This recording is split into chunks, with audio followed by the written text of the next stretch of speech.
All night and into today, rescue workers still looking for bodies in what's left of the Amstor shopping centre in Kremenchuk.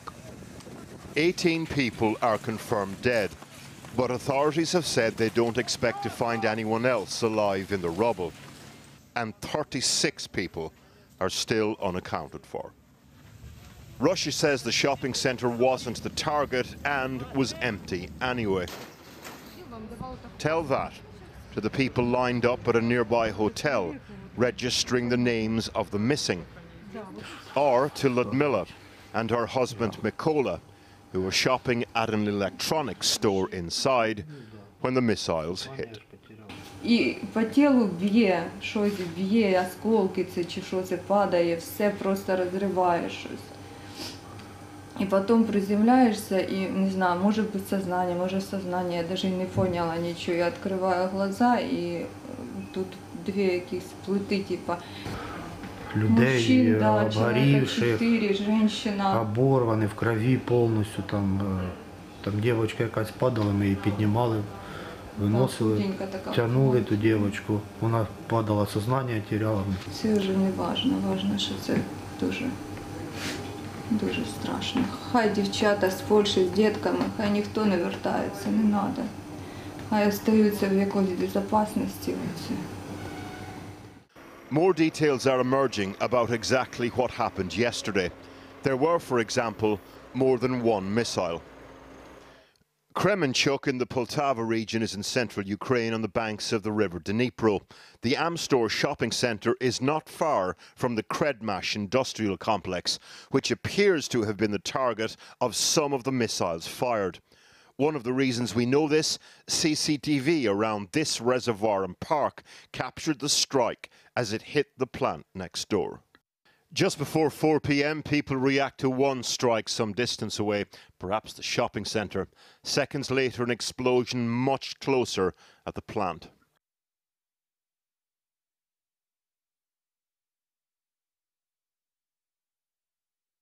Same strike, different angle. Debris in the shadow of a plume of smoke moves over the water. At this angle, a person reacts to one explosion, tries to protect a child, then another.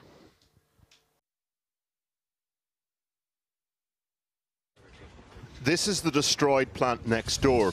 Russia's foreign minister said today that the target was Western-supplied weapons in storage depots beside the shopping centre, which in turn caught fire.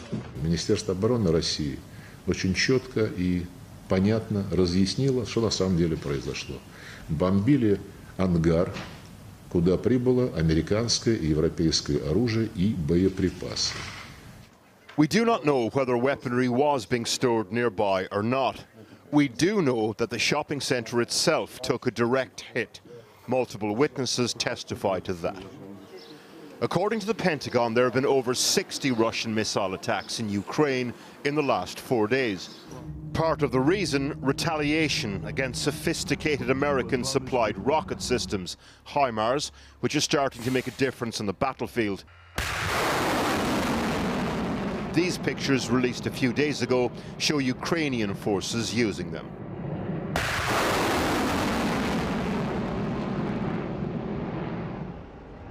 And so to the NATO summit in Madrid today, a reinvigorated alliance standing squarely behind Ukraine, but at the same time mindful of where the line is between projecting strength and sparking a broader conflagration. Well, as Porrick said there, NATO leaders are gathering in Madrid for a summit which will be completely dominated by how to respond to the Russian threat and to approve plans to massively increase the number of troops on high alert. Our Europe editor, Matt Fry, is there. Matt. Well, Cathy, in order to understand how much the world has changed, I took a look at the communique from the last NATO summit in Brussels a year ago, and top of the item was deepen political understanding. It's a bit like the Neighbourhood Watch getting together a year ago to say we need some new picket fences, maybe a new guard dog, possibly a new alarm system. This time round, it's basically tool up and get ready to fight. So there are the 300,000 troops that you mentioned in your introduction, which will be based which would be permanently ready for some kind of battle, presumably with Russia, at some stage, should it come to that. The Baltic states want most of them to be based in the Baltic states, so they are there as a wall, a military wall against any Russian threat. Other countries, including the UK, I'm told, but also Germany and France, would like them to be based in the home countries, to be more kind of flexible, to be training in those home countries, and then to be deployed at very short notice should they have to be deployed. But of course there are other issues as well. There's what to do about China. They're going to talk about China. They're going to talk about Islamic terrorism. They're going to talk about the insecurity unleashed by climate change. And then very immediately, to kick off this summit, being discussed in a room right underneath where I'm standing now, is what Turkey should do about Sweden and Finland. Now, they've said until now, actually, that they would block their candidacy for NATO, which, of course, is one of the most positive achievements of this war so far on the diplomatic front for the anti-Russian side.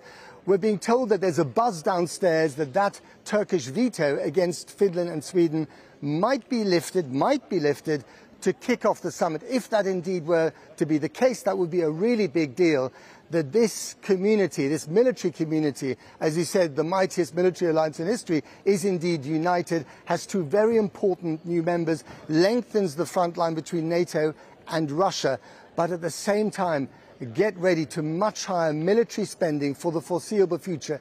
This summit here represents the new normal that we are all going to be living in, and it's going to cost us a lot of money.